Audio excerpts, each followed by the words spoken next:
Ben ritrovati amici sportivi, siamo in diretta dallo stadio Delio Catella di Alcamo per assistere a questa gara di recupero della sesta giornata di ritorno, non giocata due domeniche, domenica 9 febbraio per impraticabilità del campo. Già vediamo le formazioni che stanno per fare il loro ingresso in campo, quindi Alcamo e Mazzara che si sfidano. Pallone lungo, cercare la testa di Lentini che si appoggia su Siracusa, poi il cross di Bellia, arriva Giacalone che perde la sfera, poi Spina e il gol di Spina, gol di Spina, rovesciata tra le proteste degli ospiti che invece chiedono un fallo sullo stesso portiere, ma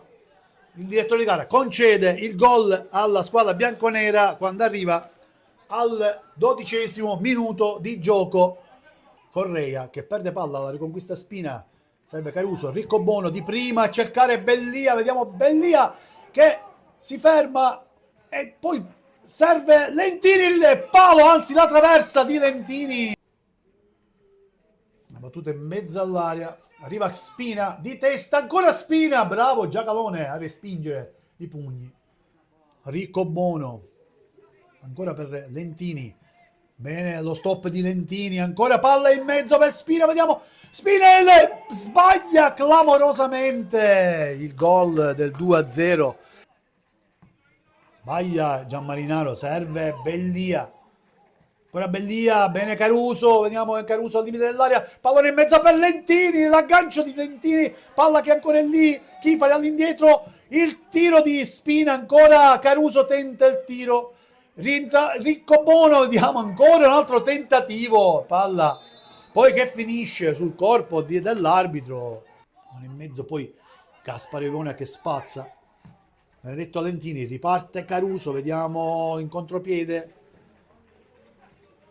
cerca Lentini, lo serve, poi ritorna Bellia, vediamo ancora Lentini, tenta il tiro Lentini, la gran parata di Giacalone, Caruso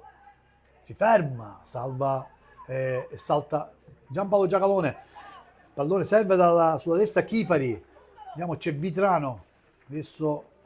il cross di Vitrano in mezzo, poi allontana Benedetto Lentini, poi Bellia, il tiro di Bellia, attenzione,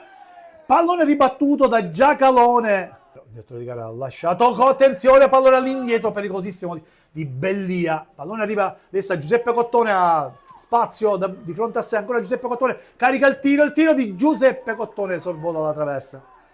non è effettuato nessun cambio, adesso Vincenzo Virga, pallone centrale, addirittura strattonato Lentini vistosamente dal rallo, ancora Federico, anzi Tantillo, Villani che mette la palla in fallo laterale e finisce qui con il triplice fischio del direttore di gara, 1-0, finisce 1-0 per l'Alcamo,